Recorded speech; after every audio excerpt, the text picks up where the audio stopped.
This video was made possible by Total Cameras in Long Beach, California.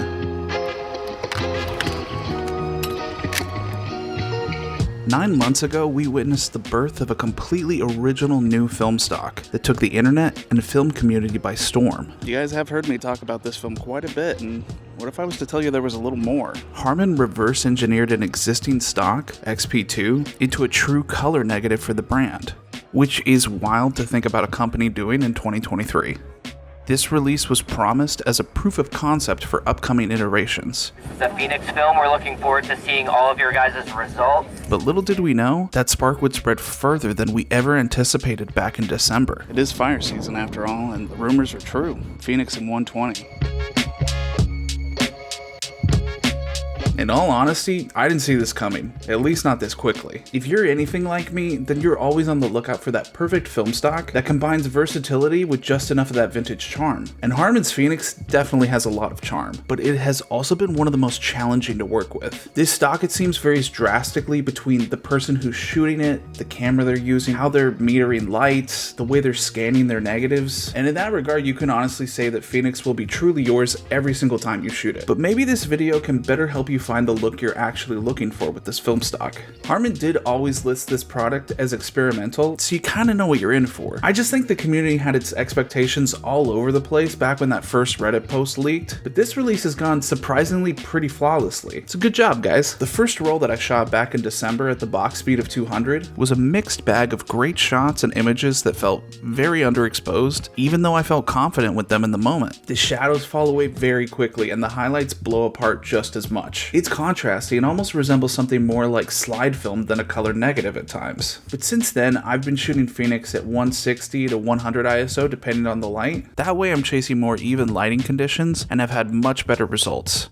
There's a time and place for this film, and consistent light is your best friend.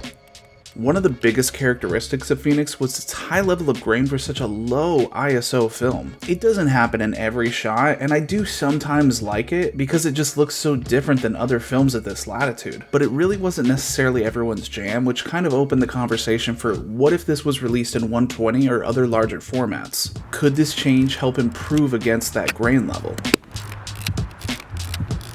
We as the community have learned a lot since December about when and how to use this film, and maybe Harman's learned a thing or two as well. So when Total Cameras reached out to me and asked if I wanted to shoot a test roll for them, I was more than ready. I've had the best luck with Phoenix surprisingly in the desert. The open conditions and clear air always makes for a pretty consistent light if you're shooting at the right time of day. I've also heard that overcast lighting is another reliable strategy when it comes to Phoenix, but it's August.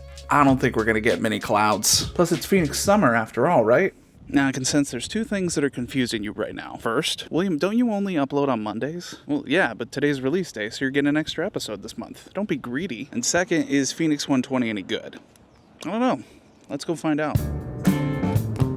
Alright, so we're here in Palm Springs. I think there's like cicadas or something here, which I didn't know existed on the West Coast. I really thought Palm Springs would be the perfect place for this project. Was I a little hesitant because I only had one roll to shoot? I was, but that also really inspired me not to second guess myself and just have fun in the moment, which is kind of what this is all about anyway, right? We shouldn't be taking it too seriously. Trying to shoot most of the roll before the sun starts really starting to dip into afternoon light. Those neighborhoods in Palm Springs are known for their timeless architecture that's about capturing a lifestyle that embraces simplicity, functionality, and just the overall beauty of the desert. I wanted to come someplace where the air was really clear, the sun would be really bright, and the light for the most part for a couple hours of the day would be pretty even. And the desert's a great spot for that, but there's not a lot of color in the desert. But that's something Palm Springs really does have. When I was a kid, my dad used to sketch out neighborhoods on everything he could get his hands on. Napkins, notepads, anything really. And they always kind of remind me of that mid-century Art Deco style that Palm Springs is kind of known for. This city's expression really reminds me a lot of him and continues to inspire me to this day. Because I remember this film being really great with greens, reds, and blues. This really strange saturated look that I've never really seen on any other film. It's like 103 out here. I'm gonna drink all the water, and hopefully we're gonna get some great pictures. And if Christy's watching, I promise I will put on sunscreen.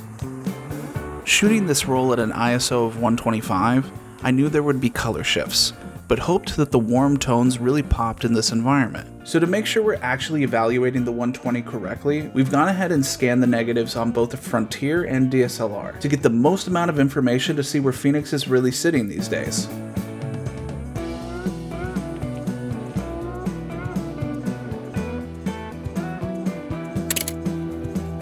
Looking at the negatives, you can tell that there's just a huge improvement with the emulsion overall. And they made us aware of that at release, that they were still working on it and still updating it as things would move on.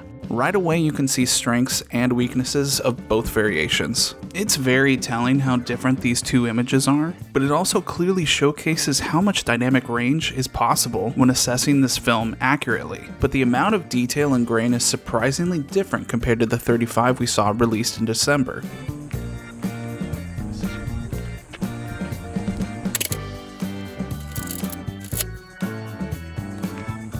I'd really like to take a shot of that, but there's just way too much shade.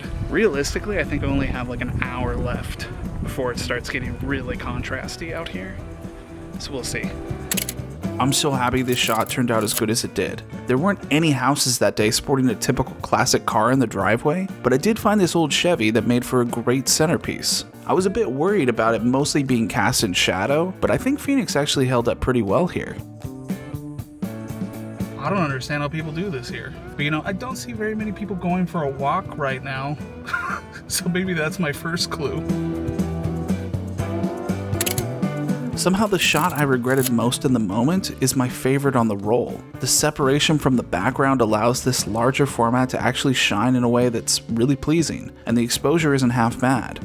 Sure, it's contrasty, but this image actually looks how it did that day. The little pop of halation helps enforce that feeling.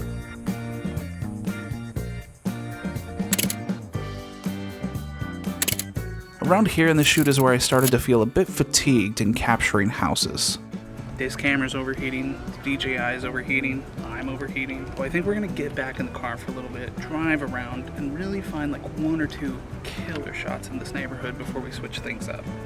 I love this shot. The house itself just screamed to be captured. The blue chairs, the blue door to match. It's wild how much the colors can shift depending on how you're scanning these images, but I still think this is a nice image and one of the stronger ones in the roll. I'll do my best not to step on a scorpion or a rattlesnake. There's no promises out here. I think we got some good shots with that. Maybe one or two aren't my favorite, but how hot it was and how like spacey my head was at times, that neighborhood is really inspiring. Gets your creative juices flowing. So now I want to head up to the tram, see if there's anything to shoot up there. I remember going on that thing when I was a kid.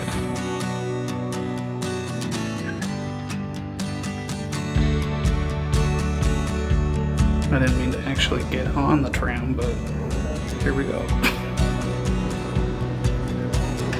It is a lovely 62 degrees up there.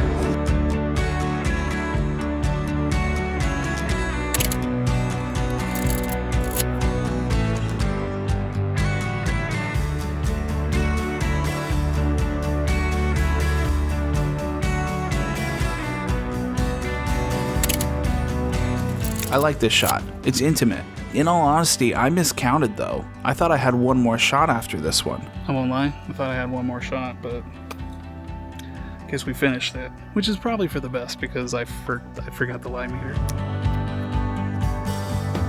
I'm gonna rubber band it just to be safe.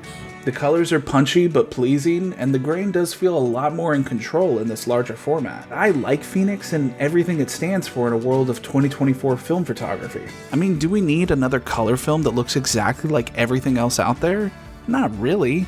Those looks exist, and this is something that is totally on its own. At times this film almost reminds me of a Bleach bypass look, and I'm really excited and interested to see how people might use this in the upcoming Halloween season. The name of Phoenix was deliberately important when invoking an idea of a color film stock rising up in a world of mostly just respools. Harman has actually done that here, so I will continue to applaud them and watch closely over the next few years to see where this stock takes them.